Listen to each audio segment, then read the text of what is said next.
Buenas noches. Bueno, eso de Perla estoy totalmente de acuerdo. Para empezar, es fascinante la esposa que Dios me ha dado y lo disfrutamos cada vez más, gracias a Dios. Ya tenemos el nido vacío, así que estamos viviendo la segunda luna de miel, gracias a Dios, disfrutando mucho. Y bueno, querida iglesia, muchas gracias por la invitación a Martín, que no lo vi hoy. Hace bastante tiempo que está en San José, bien. Así que ya hace bastantes meses que me tiene agendado para esta fecha. Y muchas gracias también por su comunión con nosotros como familia a lo largo de tantos años, que ha sido una tremenda bendición para nuestras vidas y nos gozamos en el Señor junto a ustedes por lo que Dios hace en nuestro país. Saben que en 1941 los nazis habían estado bombardeando Inglaterra y puntualmente Londres por 57 días, día y noche, sin parar, matando a miles de personas y destruyendo miles de casas. Fue un tremendo. Y ya se estaban agotando las esperanzas de esa nación, incluyendo de las autoridades de la nación, y la BBC de Londres decidió añadir a su programación religiosa radial, porque ahora lo conocemos más bien televisivo, unos 15 minutos más de su programación religiosa, intentando elevar los ánimos de la nación que estaba bajo ataque. Entonces el encargado de la programación había escuchado y había leído libros de C.S. Lewis. Muchos de ustedes tal vez han escuchado o leído de este autor, es fascinante. Y uno de los libros que a él le había pegado muy fuerte fue el libro El problema del dolor, que, bueno, iba a hacer un comentario, pero lo voy a dejar pasar. Siempre uno mete comentario ahí, a veces que son innecesarios, ¿vieron? Como esta explicación que estoy dando ahora. Tremendo.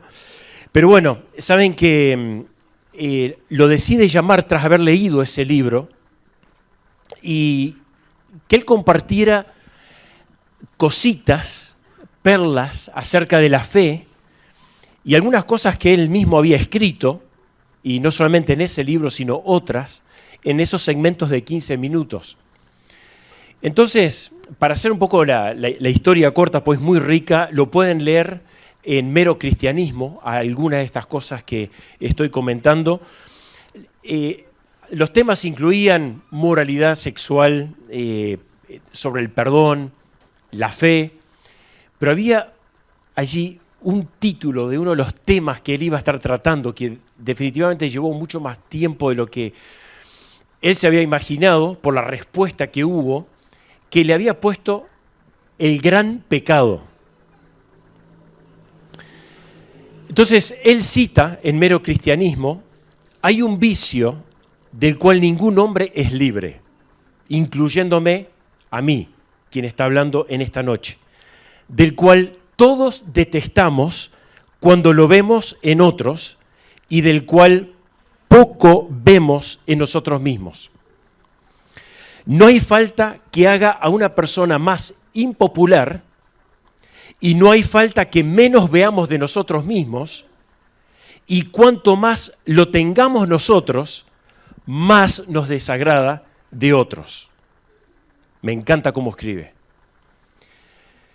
Este vicio y máxima maldad, dice C.S. Lewis, se llama, y vamos a hablar de esto hoy, y no es un tema muy popular, orgullo. Orgullo. El problema del orgullo. Antes del quebrantamiento, dice Proverbios 16, es la soberbia. Y antes de la caída, la altivez de espíritu. El orgullo no se trata de una imagen personal saludable. Todo lo contrario, si vas a la Real Academia Española, dice, y la define como arrogancia, como vanidad, exceso de estimación propia, que suele conllevar sentimientos de superioridad. El orgullo a veces se manifiesta, pero a veces tenemos una profesionalización de cómo disfrazar nuestro orgullo que es tremenda. Y Jesús hizo referencia en un momento determinado a unos que confiaban en sí mismos en Lucas 18, como justos, y menospreciaban a otras personas. Y por eso es que dijo esta parábola, que la voy a leer rápidamente. 2 hombres subieron al templo a orar. Uno era fariseo y el otro publicano. Algunos de ustedes ya lo han leído muchas veces en su vida. El fariseo, puesto en pie, oraba consigo mismo de esta manera: Dios, yo te doy gracias porque no soy como los otros hombres, ladrones, injustos, adúlteros, ni aun como este publicano. Ayuno 2 veces. A la semana doy diezmos de todo lo que gano.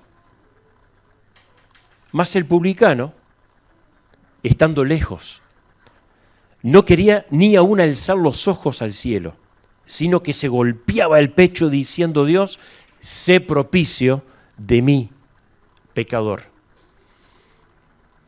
Os digo que éste descendió a su casa justificado antes que el otro.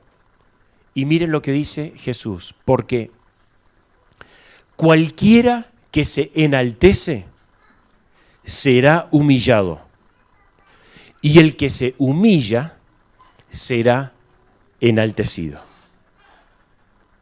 Cualquiera que se enaltece será humillado, y el que se humilla será enaltecido.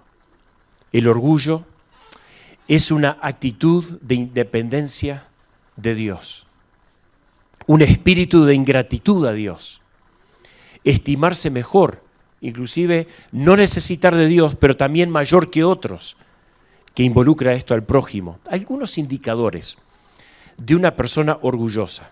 Me puse a escribir, me gusta escribir, entonces lo hice. Una persona orgullosa se irrita cuando es corregida. Una persona orgullosa siente amenazado su ego fácilmente. Una persona orgullosa acepta alabanza y reconocimiento por cosas sobre las que no tiene o no ha tenido control. Una persona orgullosa frecuentemente se siente en competición con otros. Una persona orgullosa tiende a ser severo con los demás. Una persona orgullosa tiene que decir la última palabra. Una persona orgullosa traslada la culpa y no asume responsabilidad. Una persona orgullosa le cuesta pedir perdón o perdonar. Una persona orgullosa le cuesta pedir ayuda, consejo y dirección. Una persona orgullosa posee un espíritu de ingratitud hacia Dios por lo que ha hecho a su favor y hacia personas que le han bendecido. Y podríamos seguir. Hay mucho más para decir. Ahora, ¿cuáles son los indicadores de una persona humilde? Porque es lindo contrastar en este punto, cuando estamos arrancando nuestra charla. ¿Cuáles son los indicadores de una persona humilde? Bueno, basta con ver un pasaje de Juan capítulo 13, sabiendo Jesús que iba al Padre y que le había dado todas las cosas en sus manos y que había salido de Dios y a Dios iba. En el versículo 4 dice que se levantó de la cena y se quitó su manto y tomando una toalla se la ciñó y le puso agua en el lebrillo y comenzó a lavar los pies de los discípulos y a enjuagarlos con la toalla con que estaba ceñido. También el apóstol Pablo, en 2 Corintios capítulo 10, hablando de su ministerio y algunas aclaraciones que tuvo que realizar el apóstol Pablo a la iglesia allí en Corinto, dice en su segunda carta, el versículo 17, más el que se gloría, gloríese en el Señor, porque no es aprobado el que se alaba a sí mismo, sino a aquel a quien Dios alaba. Por lo tanto, quiero compartir 5 cosas rápidamente sobre el orgullo. En primer lugar, el orgullo desafía a Dios. El orgullo desafía a Dios. Proverbios 6 nos dice lo siguiente: 6 cosas aborrece Jehová, y aún 7 abomina su alma: los ojos altivos. Unos versículos antes, en el mismo capítulo, el escritor allí en Proverbios dice que abominación es a Jehová todo altivo de corazón. Ciertamente no va a quedar impune. Palabras tremendas. Ahora, ¿por qué odia Dios el orgullo de tal forma? Bueno, el diablo es el diablo por su orgullo. El orgullo hizo que el lucero de la mañana, una creación de Dios, se transformara en diablo por esta misma actitud.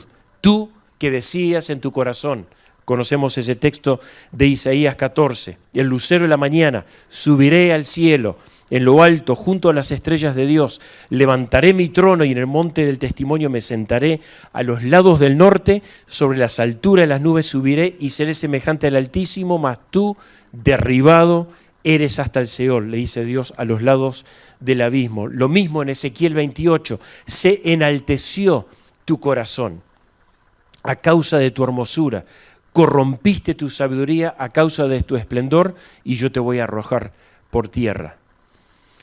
Ahora el diablo también indujo al hombre y a la mujer al orgullo personal. La serpiente le dijo a la mujer, ahí en Génesis capítulo 3, vos no vas a morir, como Dios te dijo, no vas a morir, sino que sabe Dios que el día que comas del fruto, van a ser abiertos tus ojos y vas a ser como Dios, sabiendo el bien y el mal, y apeló allí al orgullo personal y consiguió lo que quería. El orgullo desafía a Dios. Pero en segundo lugar, el orgullo daña a la raza humana. ¿Cómo lo vemos a esto? Donde vamos en nuestra sociedad y en el mundo, altivez de ojos y orgullo de corazón y pensamientos impíos son pecado, dice Proverbios 21, versículo 4. El orgullo es parte de esa naturaleza humana. Nacemos ya con orgullo en nuestro corazón. De dentro del corazón de los hombres, dice Jesús, salen los malos pensamientos, los adulterios, la fornicación, los homicidios, los hurtos, las avaricias, etcétera, etcétera, etcétera. ¿Y qué más? La soberbia. Todo esto sale desde adentro y contamina al hombre. Esto es una historia verídica que sucedió. Un senador estaba volando a una reunión importante que tenía en el Parlamento, en otro país, no acá, y cuando su avión hace una escala, bueno, aterriza, la aerolínea cuando llega al aeropuerto le anuncia que su avión, el vuelo había sido cancelado. Entonces este senador medio que se abre camino a la mesa de información y exigió que lo pusieran en el próximo vuelo. Entonces la señora que estaba atendiendo a todos los pasajeros, porque no era el único, le señaló a la larga línea de personas que estaban detrás de él, que él había salteado, ¿podría hacer por favor la cola como el resto de la gente lo hace? Por favor, muy amable. Entonces el senador no le gustó nada lo que le estaba diciendo esta señora y medio que con cierto enojo, impaciencia, golpeó sus pasajes sobre el escritorio y le exigió diciendo y demandando, ¿usted sabe quién soy yo? Entonces esta oficial inmediatamente toma el micrófono y anuncia, damas y caballeros, hay un hombre que no sabe quién es. Le tocó el orgullo, me encantó. Y a veces, como este senador, nos hace bien cuando nos bajan el copete, ¿no? Como solemos decir. Bueno, el orgullo daña al hombre y a la mujer, a la raza humana, y no le permite ver cómo es, ni percibir cómo otros le ven. Es increíble lo que puede el orgullo llegar a ser. Daña mucho, te enceguece, y una de las cosas que hace el orgullo es que te distancia de las personas, a veces de las que más amás y querés. Pero en tercer lugar, el orgullo, Proverbios 13, versículo 10, dice, ciertamente la soberbia va a concebir contiendas. El orgullo, hemos dicho que desafía a Dios. El orgullo daña al hombre y a la mujer. Pero en tercer lugar, el orgullo divide a las personas. Divide a las personas. El orgullo divide. Ciertamente la soberbia concebirá contienda. Nunca ha existido una guerra, una discusión entre personas que se quieren, en un matrimonio, en una iglesia, hermanos, en algún ministerio que otro, donde el orgullo no fuera uno de los condimentos que existe para dañar las relaciones entre las personas. El orgullo, la soberbia, concebirá contienda y no hay forma de frenarlo. Queridos hermanos, he descubierto esto en mi vida. Lo he visto y se vuelve a repetir y se vuelve a repetir. El orgullo divide. Proverbios 28, versículo 25, el altivo de ánimo suscita contiendas. Otro texto. El orgullo hace esto, nos va a separar, nos va a dividir y va a formar esas distancias en las cuales vamos a incluso preferir ni siquiera tener que toparnos con una persona. Y qué triste que es esto cuando esto sucede, y más en la iglesia de Dios. Es importante entender que el orgullo nos pone fuera de comunión con Dios. No solamente va a generar distancia con los hermanos, el orgullo nos pone fuera de comunión con Dios. Y tendremos que estar alertas, porque dice Pedro, Dios resiste a los soberbios. Dios resiste a los soberbios. Vamos a llegar ahí un poquito más adelante a ese texto. Definitivamente es mejor perder el orgullo por las personas que amas que perder a las personas que amas por el orgullo. Y más vale aprenderlo rápido a eso en la vida, para que podamos vivir como Jesucristo vivió. El orgullo afecta a la iglesia local. El orgullo puede ser la piedra de tropiezo incluso para los ancianos de una congregación, que están pastoreando a la congregación, a tal punto que Pablo le dice allí a Timoteo, no vaya a ser que envaneciéndose estos hombres potenciales a ser ancianos o que ya lo son, caiga en la condenación de ¿quién? De quien ya hablamos, del diablo, el orgullo. Al liderazgo espiritual de la congregación le puede pasar lo mismo que al diablo, que lo enríe del orgullo y queden rehenes del orgullo. Pero también en la iglesia encontramos una linda enseñanza para los jóvenes en relación a los ancianos, a los que están pastoreando la congregación. Y les dice a estos jóvenes que estén sumisos y que se sometan a los ancianos. Y después Pedro agrega otra cosa y dice, y todos sumisos unos a otros. O sea, los jóvenes a los ancianos y los ancianos a los jóvenes. ¡Qué maravillosa combinación! O sea, no hay lugar para el orgullo. Que esa sea la experiencia de cada uno de nosotros, porque Dios resiste a los soberbios y da gracia a los humildes. El orgullo divide las personas y puede dividir a una iglesia o crear distanciamiento entre las personas de una misma congregación. En cuarto lugar, el orgullo deshonra la vida. Cuando viene la soberbia, dice Proverbios 11, versículo 2, viene también la deshonra. El orgullo deshonra la vida. Cuando viene la soberbia, viene también la deshonra. Una persona orgullosa quiere honor, quiere estima. Y puede ser que no la reclame y no se evidencia eso, pero pueden haber mensajes indirectos que sí estén dando señales de que una persona hay orgullo porque demanda de ese honor, de esa estima y de ese respeto. Pero el orgullo va a traer, dice la Escritura, todo lo contrario: deshonra, desdicha y desgracia. Si avanzamos, le quiero leer 3 proverbios rápidamente para que veamos la posibilidad en la que podemos caer todos. La soberbia del hombre le abate, pero al humilde de espíritu sustenta la honra. Antes del quebrantamiento se eleva el corazón del hombre, y antes de la honra es el abatimiento. El temor de Jehová es enseñanza de sabiduría, y a la honra precede la humildad. No eres más porque te alaben, y no eres menos porque te critiquen. Simplemente vive a Cristo y sé humilde, y no permitas que el orgullo en ningún momento te juegue una mala pasada. Y en quinto lugar y último, el orgullo destruye el alma. Antes del quebrantamiento es la soberbia. Leíamos en Proverbios 16, versículos 18 y 19. Y antes de la caída, la altivez de espíritu.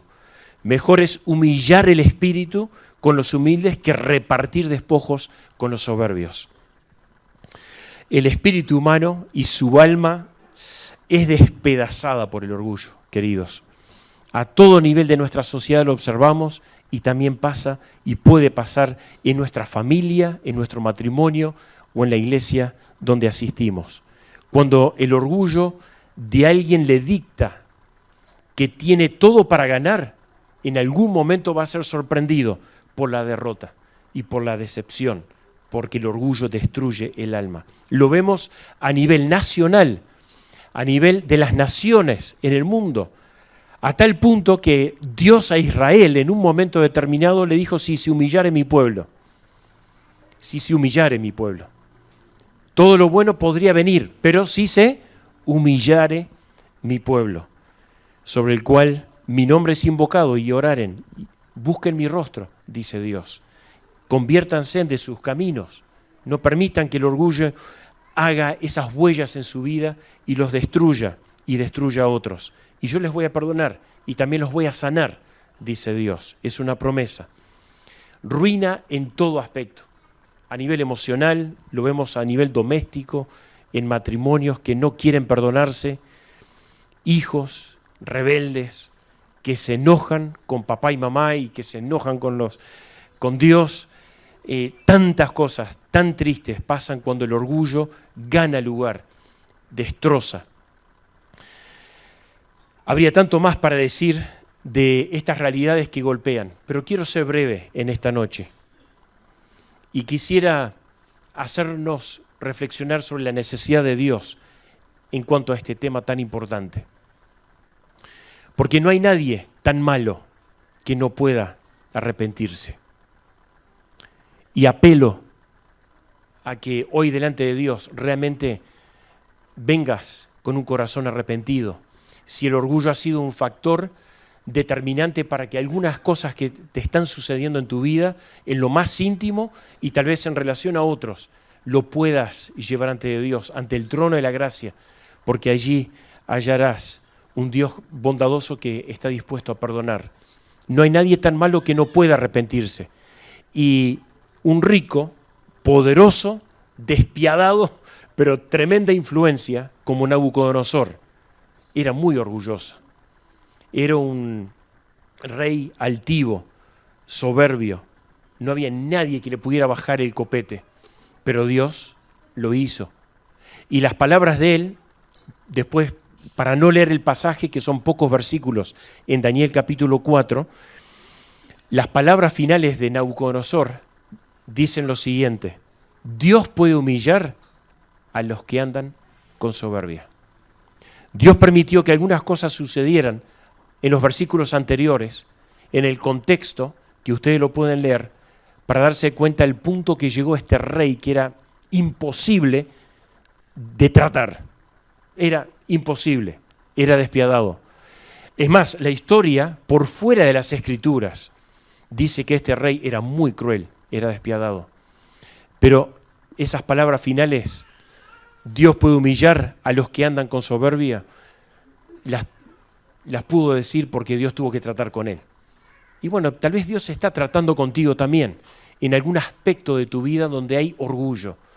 Y está bueno permitir que Dios lo haga, porque orgullo no es grandeza, es hinchazón. Y a veces la confundimos, ¿sí? Entonces el orgullo siempre termina en humillación, dice Proverbios 29, 23, mientras que la humildad trae honra. Ahora, así como dijimos que no hay nadie tan malo que no pueda arrepentirse como este rey, también enfatizamos que no hay nadie tan bueno que no necesite arrepentirse. Lo opuesto. Había un religioso rico, financieramente, pero también moralmente, una persona muy rica. Y Jesús le hace la siguiente pregunta en Lucas 18 también. Versículo 18. Maestro bueno, ¿qué debería hacer para heredar la vida eterna? ¿Por qué me llamas bueno?, le dice Jesús en primer lugar. Entonces Jesús le preguntó, bueno, solo Dios es verdaderamente bueno, pero para contestar a tu pregunta, tú conoces los mandamientos. Y no cometas adulterio, no cometas asesinato, no robes, no des falso testimonio, mentira, honra a tu padre y a tu madre. Entonces este hombre respondió, he obedecido todos esos mandamientos desde que era joven.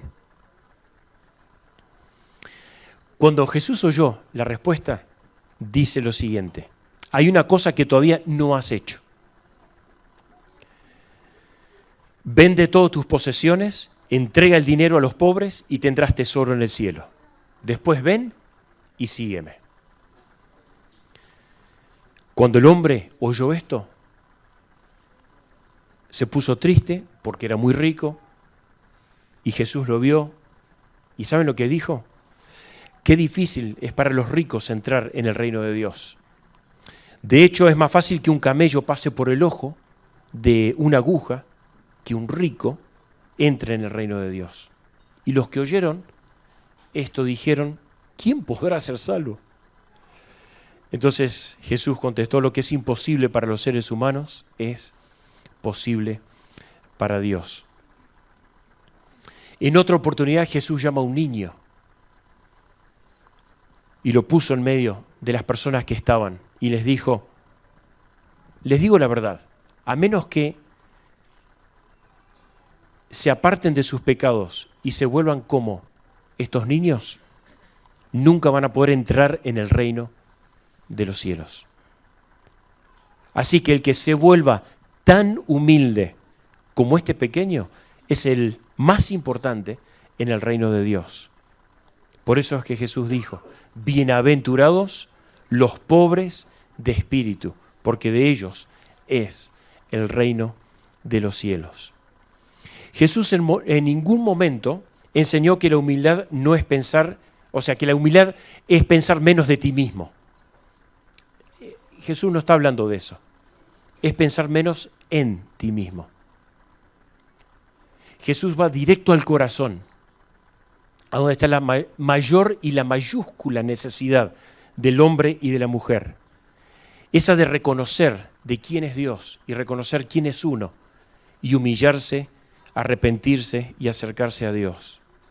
Si en la altivez de tu rostro no buscas a Dios, no hay Dios en ninguno de tus pensamientos, dice Salmo, capítulo 10, versículo 4. Es necesario que llames a Jesús hoy y trates con la distancia que tu ser ha tenido con Él y tal vez por el orgullo. Es necesario que te arrepientas de tu pecado y que vayas a Jesús como tu Salvador. Puedes pedirle perdón a Dios por tus pecados y reconocerle como el Señor de tu vida. Si confiesas con tu boca, dice el apóstol Pablo, que Jesús es el Señor y crees en tu corazón que Dios lo ha resucitado entre los muertos, puedes ser salvo, serás salvo. Porque con el corazón uno cree, pero con la boca uno confiesa para salvación. Y tal vez hoy hay alguien que se está dando cuenta que ha vivido su vida alejada de Dios y que debería tomar en consideración lo que Dios tiene para decirnos. Tal vez el orgullo nos ha mantenido alejados de Dios y es necesario que invoquemos el nombre del Señor para que podamos ser salvos. Y por otro lado, tal vez, y ya siendo hijos de Dios e hijas de Dios, necesitamos considerar lo que dijo el profeta Isaías en el capítulo 57. El alto y majestuoso que vive en la eternidad, el santo, dice lo siguiente: yo vivo en el lugar alto y santo, con los de espíritu arrepentido y humilde. Y estas son palabras para su pueblo. Restauro el espíritu destrozado del humilde y reavivo el valor de los que tienen un corazón arrepentido.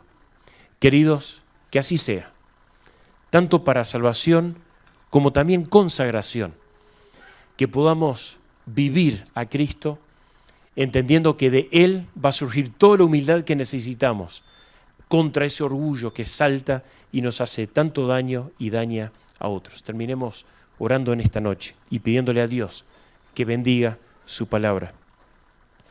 Te damos muchas gracias, nuestro Dios, porque tu palabra es clara, es sencilla. No tenemos que complicarnos mucho cuando nos acercamos a ella para entender lo que tú nos quieres enseñar. Te damos gracias porque en el orgullo personal y en el orgullo a veces que podemos sentir, tener en lo más interno o también manifestarlo en lo externo, tú lo estás viendo y tú desprecias ese orgullo. Y nosotros entendemos este mensaje y queremos venir postrados con un corazón humilde en arrepentimiento por esto. No permitas que el orgullo haga huellas en nuestra vida, destrozando a aquellos que más amamos, destrozando tu iglesia. Ayúdanos a ser humildes como Cristo lo fue. Ayúdanos a ser mansos y a caminar con humildad. Destierra todo aquello que no glorifique tu nombre. Te damos gracias por tu palabra, por la comunión de los hermanos y te bendecimos en el nombre de Cristo Jesús. Amén.